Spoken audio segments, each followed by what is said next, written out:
Welcome to the Voices of the Goddess podcast. We believe that there is a goddess inside each and every one of us.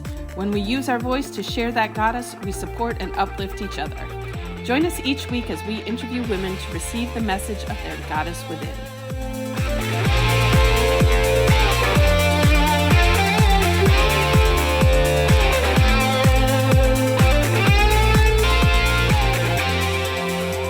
Good morning, everybody. Welcome to our Voices of the Goddess podcast. I am Julietta, the magical PT, and I'm joined by...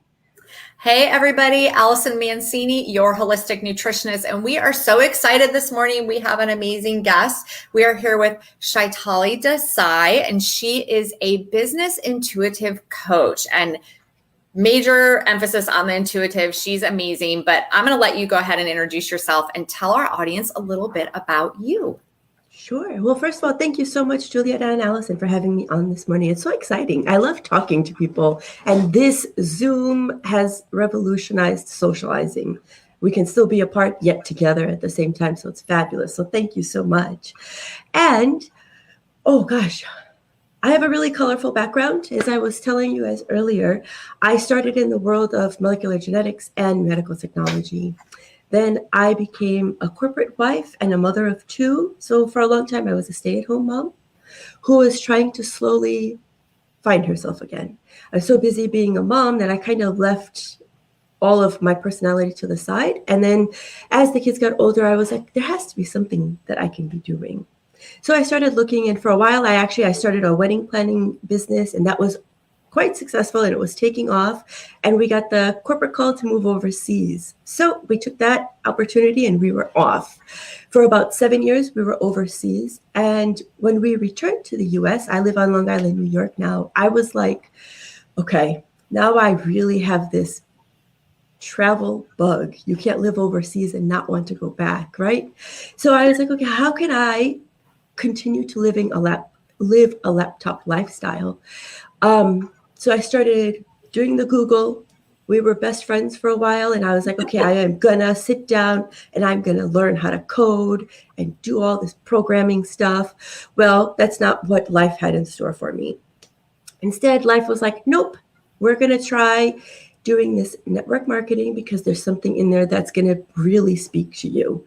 At the time, I was ignorance on fire because I didn't even know it was an industry, but I was like, I'm gonna go for it because it sounds fun and I can do it from anywhere, which was my main driver, and still be present for my family because I'm the emotional rock, as many moms are, I'm sure. Mm-hmm. And so I was like, okay, so one thing led to another into network marketing, and all of a sudden I got to use all the different facets of my personality.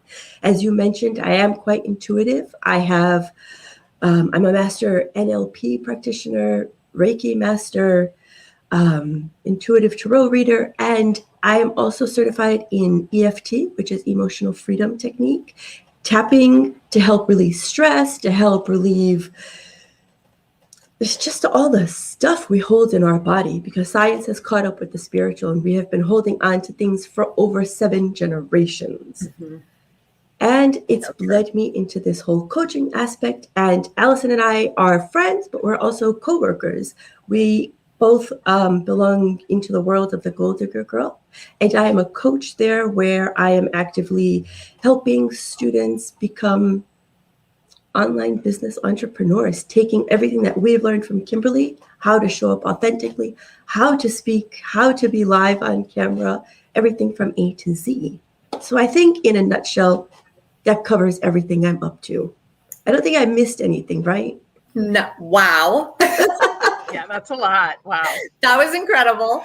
And I love how you said about the stay-at-home mom, and you do kind of lose yourself in that. And it's not a bad thing. It's just what it is at the time. And I'm so grateful for those years I also had as a stay-at-home mom. But I really appreciate you sharing that with our goddesses, because here on our podcast for Voices of the Goddess, we are all about supporting the goddesses out there and helping them become all that they can be, while also supporting you and everything that you're doing. So I really appreciate you being here today. And I love all that you are doing. I wish I had the time to get all those certifications because I would definitely do it. Me and my mobile phone, I put that bad boy to use every day. Right. That's great. And then, yes, Chaitali and I are good friends, and we also do know each other because we work for the Gold Digger Girl, and she does incredible things. And yes, I wouldn't be doing these lives like this probably if it weren't for her, right? So very grateful for that. Okay, so we're going to dive right into our questions. And our first question is, what do you feel your superpower is, or what would it be if you had one? Okay, so I love this question because it really made me think. My superpower is my curiosity. And I always say I'm a super curious person, but it didn't hit, like I didn't make the connection until yesterday on my meditative walk. I'm an active person. You can see I talk a lot with my hands, as annoying as that can be for the person looking at me. But as I was walking, I was thinking about this. I'm always talking about how curious I am. And it turns out, if you are this curious person, you're directly an open-minded person. They are hand in hand, because you cannot be curious about life and not be open-minded to learn new things. Mm-hmm. So my superpower is curiosity.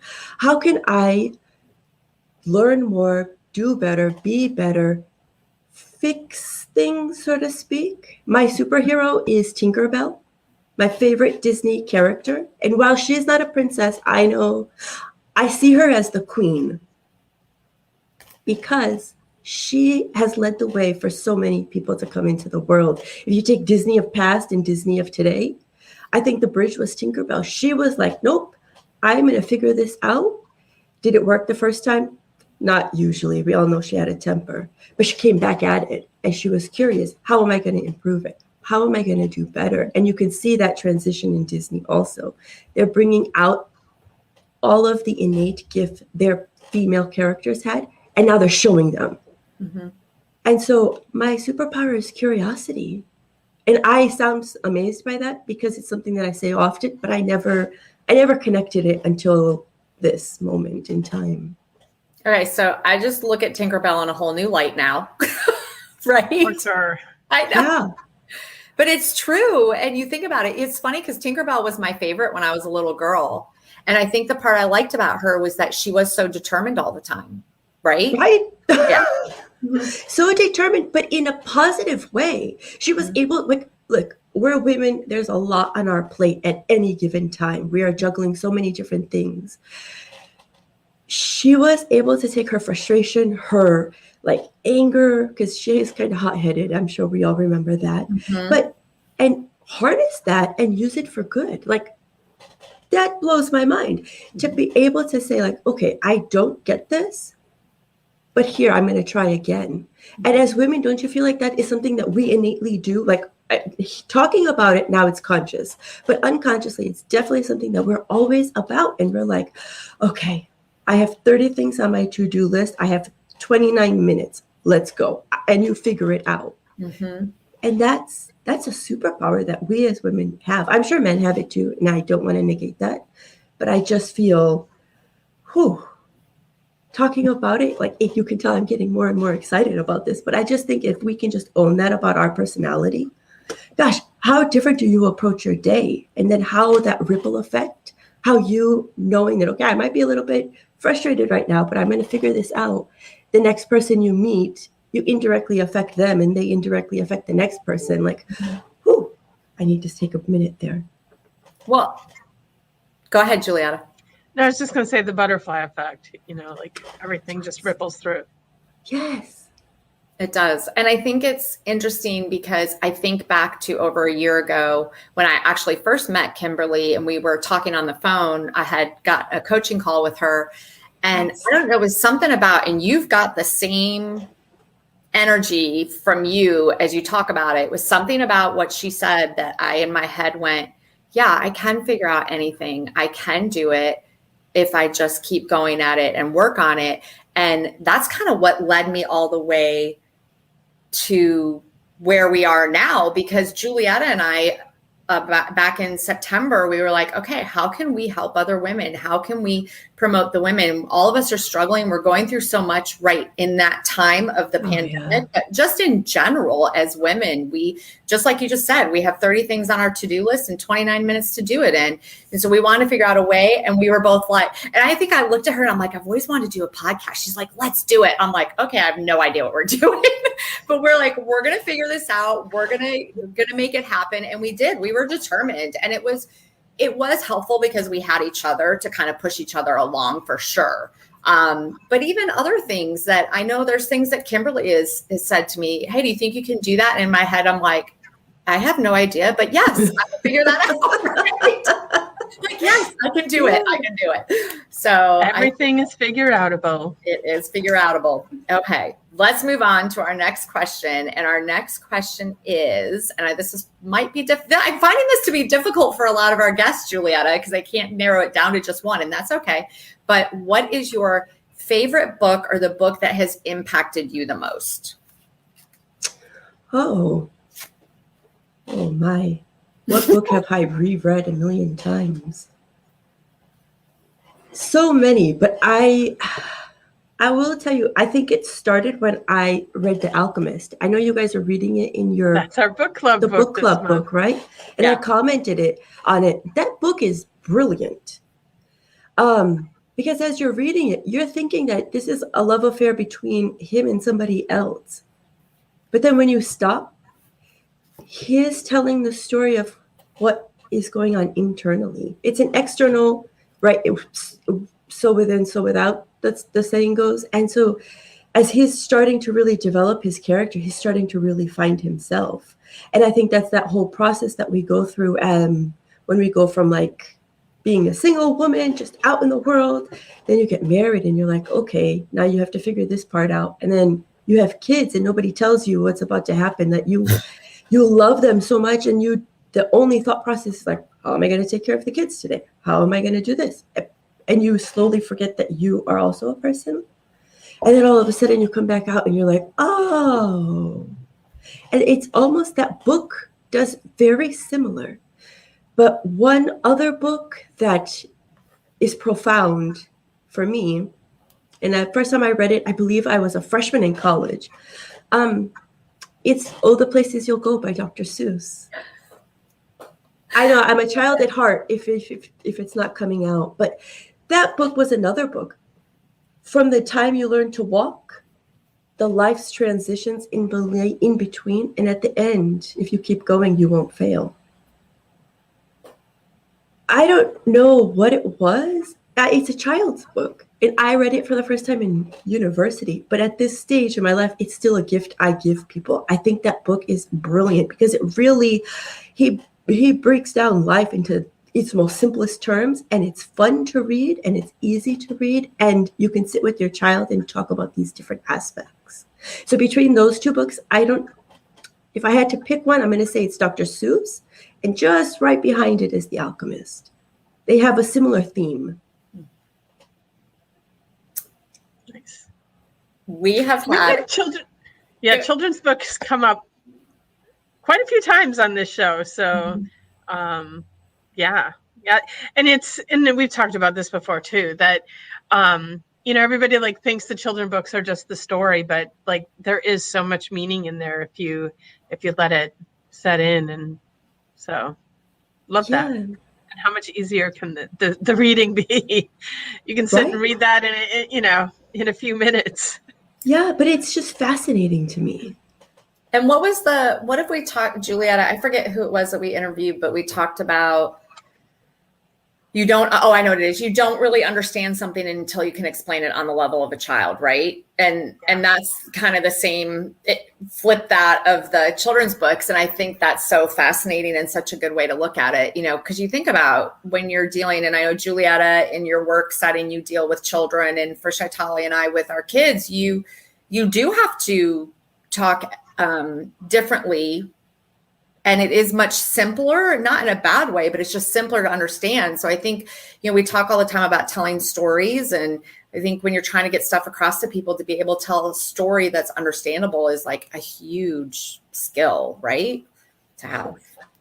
Oh yeah, there's a whole art to storytelling. I was talking about it in the academy recently, like how you develop that story. I'm not a writer, but I'm fascinated with oral communication in terms of how can I convey my truth so that you can see yourself in that story, right? Yeah. So the art of storytelling is simplistic yet profound. So if you can take a story that's so complicated, like life, and be able to bring it down to a child's level of vocabulary, of rhythm, of all of it, well, it's just profound to me. And that book I come back to so often, to the point where I even gifted it to my mom because she had come to help me with the kids once, and that was the book I would read to them every night. So she was helping me one evening and she read the book, and then she's like, I need to buy this book. Did you see this part in the story? My mom is turning 70 this year. So you can see that even for her, when she read this book, and it's probably about 10 years now, like her eyes were wide open and she's like, I'm in this stage of my life and look at what it's teaching me. And I was like, oh my God, yes, this book. So of course I gifted it to her, but I think it's just amazing what it can do. And it's something, again, that you can connect with the kids on, between the colorfulness of it, the imagery, and the words. Mm-hmm. You know? Yeah, we've talked about that too in our interviews. There's some even books that have been, I don't want to say translated, but have been rewritten in a child's version so that you could actually read it to your kids and get the same context and idea behind it as, for them on their level as what you're reading. And I forget what's one of the books. What was the book that we were talking about? I can't remember. It'll come to me. I know it'll come to me later. That's okay. All right. So next question. We got to get moving here. Okay. Cause we can talk about this forever. Okay. Chaitali, this is going to be interesting. What is your favorite self-care practice? What you do to take care of you? Oh, so it's a little bit threefold, I'll say. I walk. I have a big thing with being out in nature. I like the gym and all, but I have to go for my walk because it puts me in that meditative state, like I was saying earlier, where I get to process everything that's happening in my life. Mm-hmm. Then I meditate daily. My meditation may look different. Sometimes it's tapping, like we were talking about earlier. Mm-hmm. Sometimes it's just sitting quietly. Other times it's listening to drums. I don't know if you could see, I have a djembe drum here. And so I will listen to a drum or drumming, and it's journaling. The three combined helps me process everything and then helps me show up so that I can help the next person, so that I can show up in my power for even my for my family also, and to keep everything balanced, because otherwise it could be too much in your head, Yes, I do that feeling. I'm curious about the drums. Can you elaborate on more about that? Yeah. Why the drumming? Because it reverberates. I am obviously very tactile. Mm-hmm. So it's the same thing with tapping. I'm a huge fan. So there's different points on tapping, but your collarbone is one of them. Mm-hmm. And because it's a bone, I feel like it reverberates in my body. So it just breaks up the energy inside, and it helps disperse it so that for example, sometimes if you have a lot on your mind, you can feel it in your shoulders, or if it's an emotional thing, you can feel it like right on your breastbone, your sternum. Mm-hmm. And it just sits there. It doesn't hurt, but it's just there, and it's there. I feel like the tapping helps loosen it. The djembe drum helps loosen it, or just even hearing it, because it's the reverberation. It like vibrates through your body, and it just helps loosen it. I'm sure, Julietta, you can better explain that, like the internal, how that happens. No, I think you're explaining it perfectly well. But everything in life is frequency and vibration. And so drumming just has this on like a physical level that everybody can experience. A lot of the frequencies and vibrations out there are on a very subtle level, and not everybody can tune into them. But the drumming is like something that everybody can feel. And, you look at, cultures across history. I mean, drumming has been a very spiritual, ceremonial component of so many cultures across time. And, it's there for a reason. It's good for you. And we always talk about Insight Timer. I don't know if you've ever looked, Allyson. If you go like to the music section, there is a drumming section. So you can go in there and just find drums to listen to. And it's great to listen to it on the headphones, but I can also plug that into my sound bed. And that is ridiculous. A sound bed. So it's like a bed that has speakers in it? Yeah, my treatment table in my office has 2 speakers attached underneath it, and it's connected to a special box that it has a computer chip in it that's cycling through all the healing frequencies. So I always make the joke, like, even if I suck as a physical therapist, my bed by itself can heal you. That's awesome. I'm telling you, there's something about that bed too in her office. You're almost drawn to it. Like the minute you walk in, it looks like a massage bed, right? I mean, it is a massage bed, but it has speakers attached to it. But you want to just go lay on it. Well, you also have it's got the biomat on it, so it's got infrared, negative ions, crushed amethyst crystals. Oh, so it's like the healing bed, right? Yes. So when you go on there, you're just like, oh, you do too, and I could stay there all day. It's amazing. That's fantastic. Okay, so let me ask you guys a question because I got you both here, and this is, we're conversation. So, is the drumming almost like the Tibetan singing bowls? Is that the same idea? Do you know what I'm talking about? Yeah, I have one idea. So, in my yoga practice, one of the women that taught the yoga class, she was very into those, and she, at the end during Shavasana, she used to do a time period with the singing bowls. And I don't know what it was about that. I would come out of those classes and I was like, I feel like a totally new person. Like that was incredible. And my son actually joined me one time that she did it. And he was like, that was so cool. And we walked out and we were talking to one of the other instructors and she described it really well. She says, it's almost like when a dog gets an itch that they can't scratch, right? She's like, it feels like so good when you finally reach it. I'm like, right, that's how that feels. It's so crazy.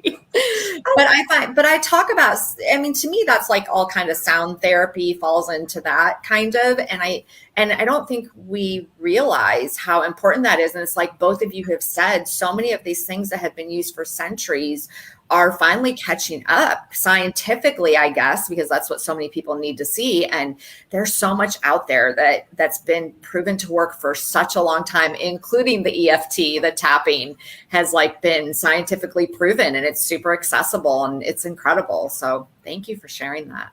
Yes, of course. Okay. Our final question, and this question actually is based on, so when Julietta and I decided we were going to do this podcast, we realized that we really needed to do some research and talk to our ideal avatars a little bit about what they could really use support in. And one of the things that they all expressed, or majority of them expressed, was they struggle with accountability. So how do you, Chaitali, find accountability in your life? How do you hold yourself accountable? What can you share with us? Oh, that's a really good question. So I'm not sure if you're going to love the answer, but honestly, it's a decision, and it's a decision I have to constantly make. It is really easy to be like, I don't want to do that. I'm just going to sit here and not do anything. I decide over and over again. And sometimes it's every 10 seconds. Like, I was just in my head going, I decide. Yeah. It's come up before. We're on such a wavelength here, Julietta. I can't wait to come back to Florida. We'll all have to meet in real life again. And, yes. And I'm going to come lay on that bed, but that's a whole different story. But you have to decide. And it is one of the hardest things I found for myself, because, again, it's easier to be like, it's easier to think that the control is outside of me. Mm-hmm. That person didn't do something, so I can't do anything right now. Or, my husband said this to me, or, my children are going crazy. Mm-hmm. Yes, those are all valid reasons. But at the end of the day, I'm a woman of my word, and I decide time and time again. And like I said, even if it has to be every 10 seconds, I'm doing this. I said I would do it. I'm doing this. I said I would do it. And again, I'll tap it in if I really need that extra mental support or physical support, because I I have nervous habits where I'll shake my leg anyways. So I'm like, okay, why not make this more useful? And I'll just go here. Okay, we're going to do this. We're going to do this. We're doing this. We're doing this. And that's how I shift the mental chatter. So I decide time and time again. Okay, that just gave me chills. I decide. Like, yes, so true. And it's not always easy. You're absolutely right. It's hard sometimes. Yes. Right? Allyson, I decide we're going to do this podcast. Here we are. And here we are. But it's... All right. So let's wrap things up. So this is the part where we like to share our takeaways, something that really stood out to you, something that you're going to put into practice, whatever it is. And Julietta, we're going to start with you, my dear. What is your takeaway from today? So it's kind of a weird takeaway for today.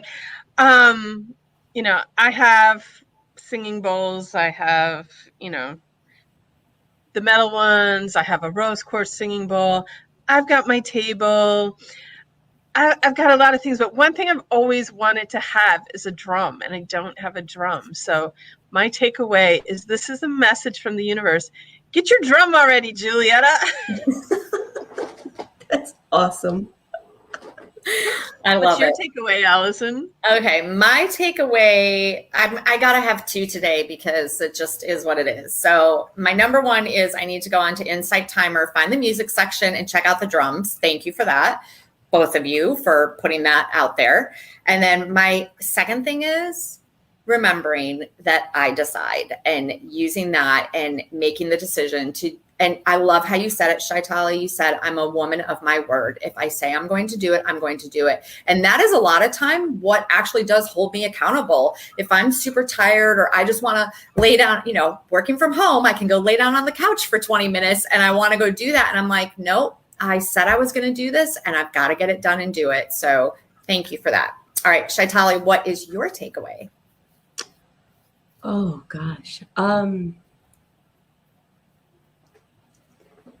My biggest takeaway is that I'm not alone, actually, that there are more women like me out there and that I have to start sharing more of that side of me. Mm-hmm. Vulnerability is, I think it comes under curiosity because you have to be vulnerable to be open-minded and to be curious. But I am not a fan of vulnerability. I don't like that. It makes me feel very uncomfortable to be in this space where I'm like, oh, by the way, here's how I'm feeling today.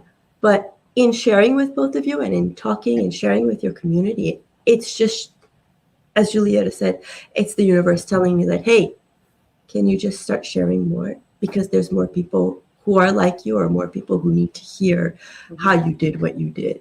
Mm-hmm. So I thank you both for that. And I thank your community for that. I appreciate that greatly. I love that. Thank you for sharing that. And that is part of the reason we did this. Yeah. So often we doubt ourselves and what do I have to contribute? I'm nobody special. Mm-hmm. There is somebody out there that needs to hear what you have to say the way that you have to say it. Because, there could be 10 people giving the exact same message, but when it comes from their voice, their frequency, their energy, it resonates with different people. And so, it might only be one person out there that needs to hear it your way, but you will change their life by putting that out there. So I encourage all of you women to use your voice and share what's inside of you because it does matter. It is important. Someone needs to hear what you have to say. You will change their life. Mic drop. Yeah. Whoop. There we go. All right, ladies, this has been incredible. I knew that it would be awesome, as all of our guests are. And I thank you so, so much because I know this is a super busy week for you right now, Chaitali. So I'm really happy you could carve out a half an hour for us. But just so that all of our guests know, we will make sure that all of her information is in the show notes. We will drop it into the comments below, how you can connect with her, reach out to her, Facebook friend request her, because I know she's big on Facebook and Instagram. Definitely connect with her. You will be so happy that you did. And I just thank you, Julietta. Another awesome interview. And I'll see y'all later. Thanks so much, guys. Thank you. Have a magical day.